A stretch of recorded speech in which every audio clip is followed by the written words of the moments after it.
Linksea Gardens, a suburban neighborhood known for its tranquility and harmony, was home to middle-class families who enjoyed peaceful lives and friendly neighborly ties. But one early summer morning, this calm was shattered by a piercing scream. A young woman, Eve Bryant, was found dead in her home. It was her cleaning lady who discovered the body, walking into what was supposed to be a routine cleaning session, only to find a nightmare waiting for her. The house was in disarray, drawers ransacked, files and jewelry boxes scattered across the floor, and the window latch appeared to have been tampered with, suggesting a break-in. Yet the most heartbreaking sight was Eve herself, lying motionless on the carpet in her living room. Her pale face and outstretched hands, seemingly reaching for something, painted a haunting picture of her final moments. News of the tragedy spread quickly throughout the community. Neighbors gathered outside Eve's house, their faces a mix of shock and unease. It was hard for them to fathom such a horrifying incident happening in their otherwise peaceful Linksea Gardens. Eve's family arrived at the scene soon after, her mother clutching the hands of the police officers, begging them to catch the killer. However, the initial investigation yielded little. No clear fingerprints, no obvious weapon, and most valuables remained untouched. While the police suspected a burglary gone wrong, they couldn't explain why the perpetrator had left behind so many items of worth. The case was soon handed over to seasoned Detective Catherine Blair, a veteran investigator with over 2 decades of experience. Renowned for her sharp instincts and relentless determination, Catherine stood at the threshold of Eve's home, her eyes scanning the bustling yet silent community. Deep down, she knew this was no ordinary burglary. When Detective Catherine Blair arrived at the crime scene in Linksea Garden, the morning sunlight streamed through the shattered glass, casting an ironic glow over the serene neighborhood. Scanning the room, she took in the chaotic mess. Drawers pulled open, sofa cushions tossed aside, a toppled bookshelf with books scattered everywhere, and even overturned dishes in the kitchen. Yet Catherine's instincts told her that this disorder felt too deliberate.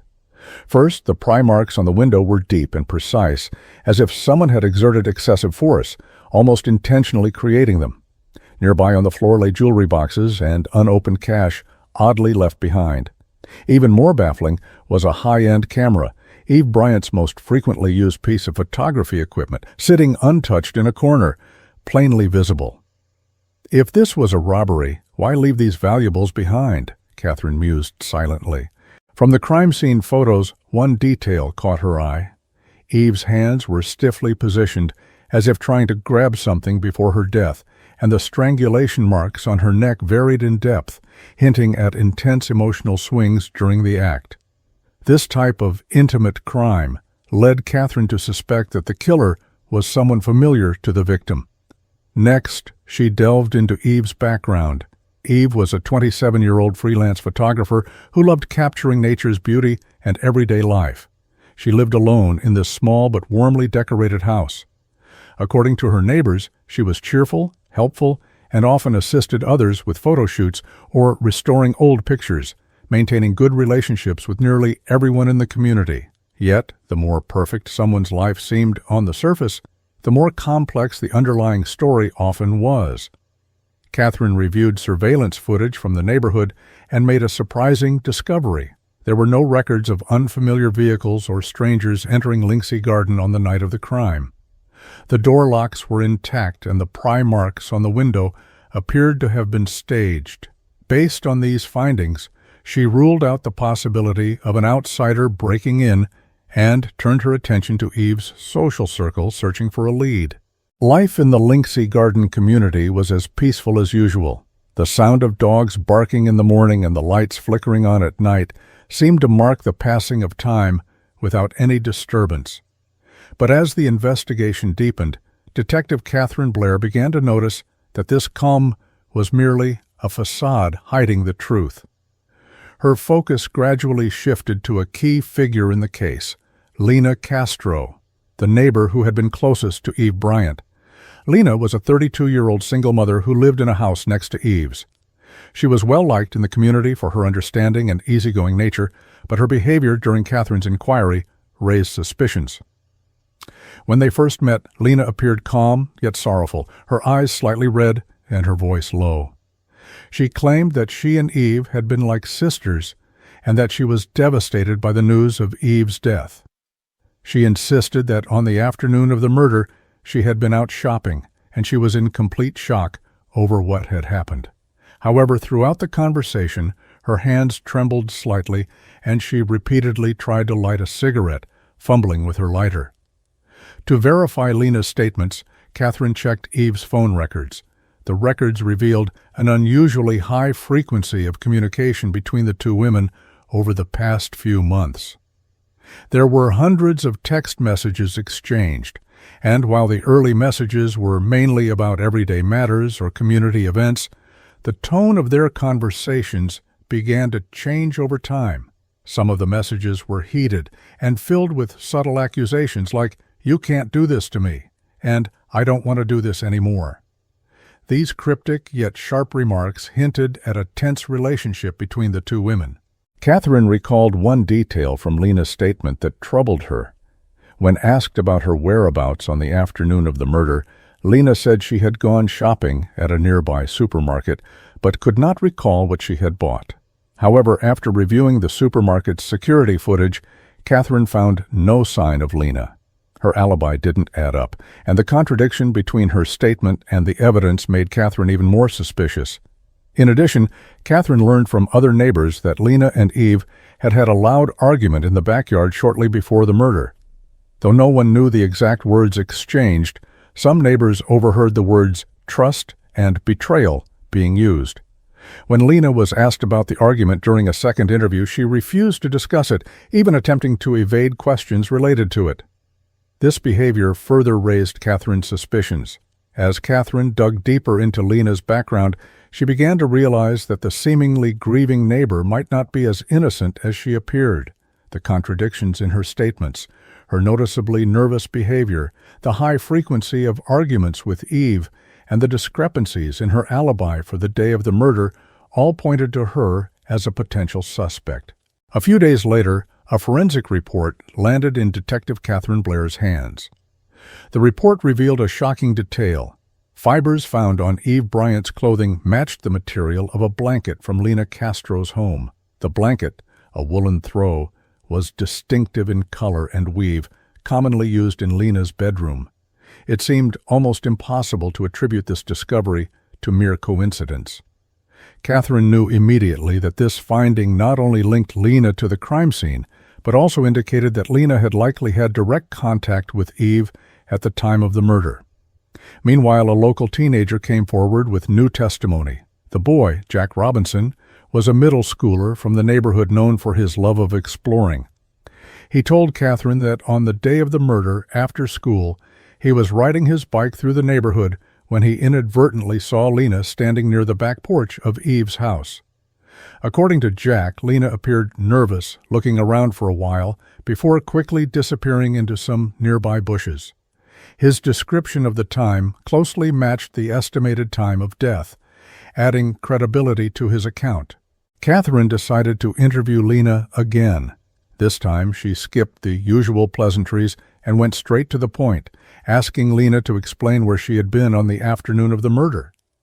Lena tried to stick to her story that she had been shopping at the supermarket, but Catherine quickly pointed out that security footage from the store did not corroborate her story.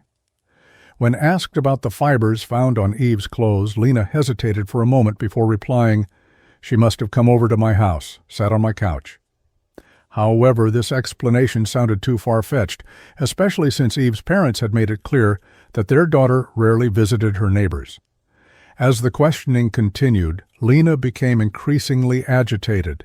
Her tone shifted to one of defensiveness, and her answers began to contradict each other.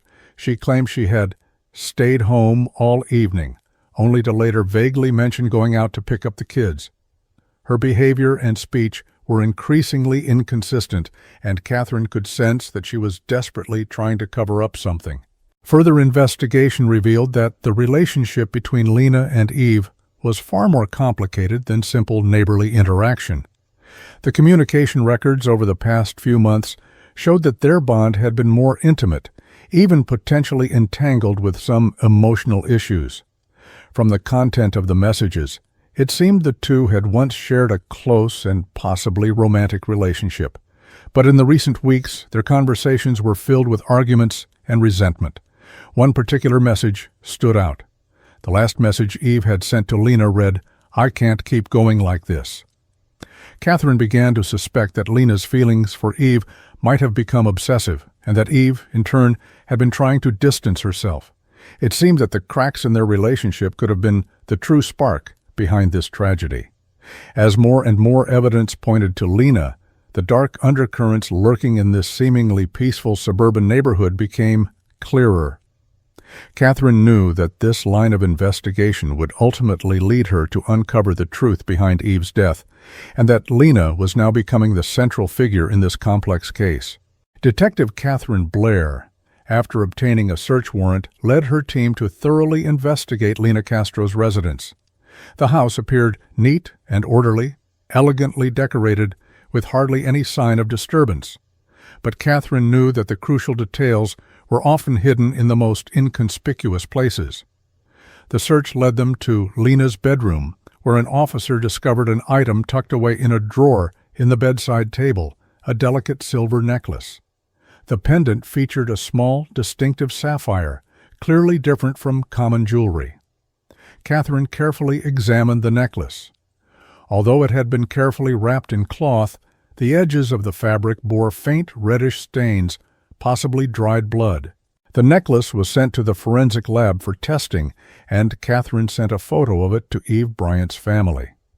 It didn't take long for Eve's mother to confirm that the necklace indeed belonged to her daughter and that it was a cherished piece that Eve always wore. Upon hearing that the necklace had been found in Lena's home, Eve's parents were not only shocked, but emotionally devastated, urging the police to arrest the suspect as soon as possible. When questioned by Catherine, Lena appeared visibly nervous.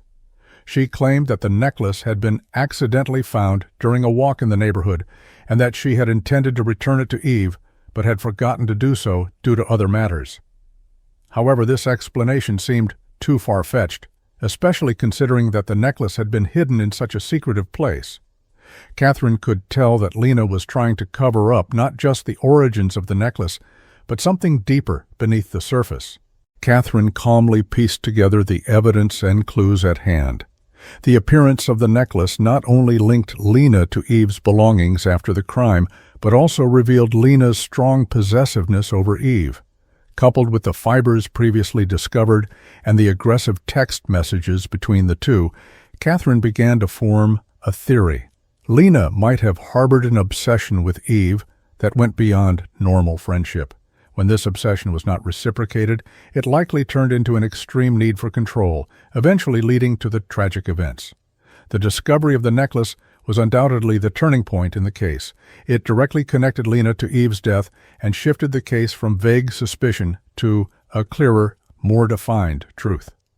Catherine knew that while the evidence was mounting, more direct proof would be necessary to break down Lena's defenses and complete the final piece of this complex puzzle.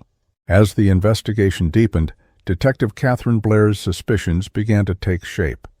By integrating evidence such as the fiber traces, text message records, witness testimonies, and the discovery of the necklace, she pieced together the full picture of the case.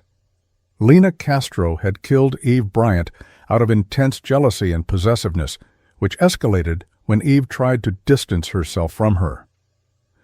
On the day of the incident, Lena, overwhelmed by complex emotions, went to Eve's house. The two had a heated argument, with Lena trying to convince Eve to continue their relationship, but Eve's response was firm and cold. Rejected, Lena lost control, and in her rage, she attacked Eve. Afterward, Lena attempted to stage the scene as a robbery, deliberately making the house appear ransacked. However, her panic led to several details being overlooked. The mess seemed too contrived, and while the window was open, there were no signs of forced entry. She took Eve's necklace, but hid it at home, instead of destroying or discarding it, revealing her deep obsession with Eve. Catherine's meticulous investigation gradually exposed the truth. Lena's lies about her whereabouts on the day of the crime were shattered by a witness's testimony, while the intense language in their text messages showed the complex and extreme nature of Lena's feelings toward Eve. The discovery of the necklace became the most direct piece of evidence linking Lena to the murder. Faced with Catherine's relentless pursuit, Lena's defenses crumbled. She tried to mask the truth with emotional outbursts, but her lies were easily dismantled in the face of logic and the mounting evidence. In the end, Catherine's calm and determined approach exposed all of Lena's deceptions, revealing the truth behind a murder driven by jealousy and obsession. After Lena Castro's arrest, the case quickly moved into the judicial process. The prosecution had a substantial amount of evidence, including fibers found on Eve's clothing, crucial eyewitness testimony, text message records, and the necklace that had been hidden. The trial drew significant attention, and the once quiet Lingseuan neighborhood became the focal point of public discussion. During the trial, Lena Castro stood at the defendant's table, dressed in a simple dark outfit, expressionless.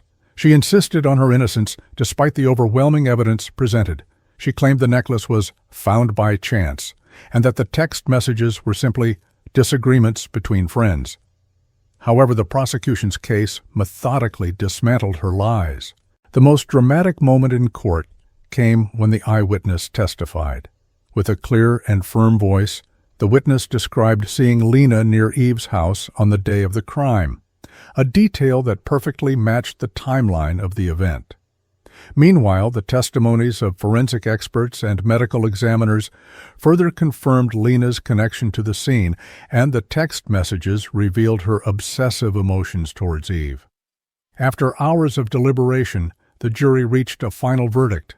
Lena Castro was convicted of first-degree murder and sentenced to life imprisonment without the possibility of parole. When the verdict was read, Lena's stoic expression finally cracked. But she didn't offer any rebuttal, silently staring at the floor. The verdict sent ripples through the Lingseuan community.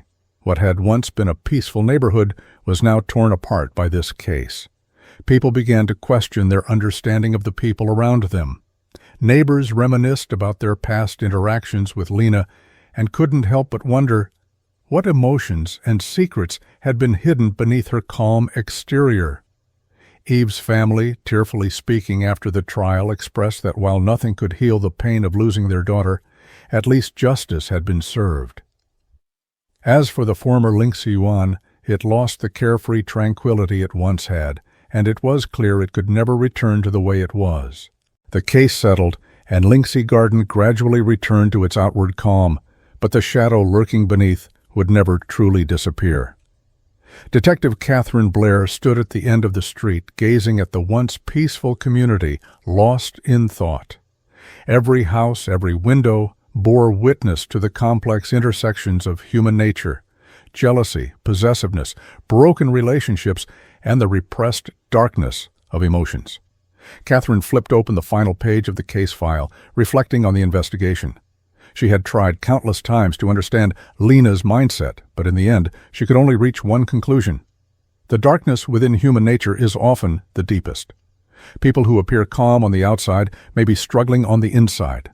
The story of Eve and Lena served as a mirror, reflecting the cracks hidden beneath the surface of many seemingly ordinary lives. This case only further confirmed to Catherine that every unresolved relationship, every unspoken feeling, can be the beginning of a story, and these undiscovered truths will inevitably emerge in some way. She closed her notebook and softly said, "The truth will never be hidden, no matter how deep the darkness." She left Linksea Garden, but knew deep down that stories like these never truly end. In this complex world, more truths are waiting to be discovered, waiting to be heard, and waiting for people to reflect upon.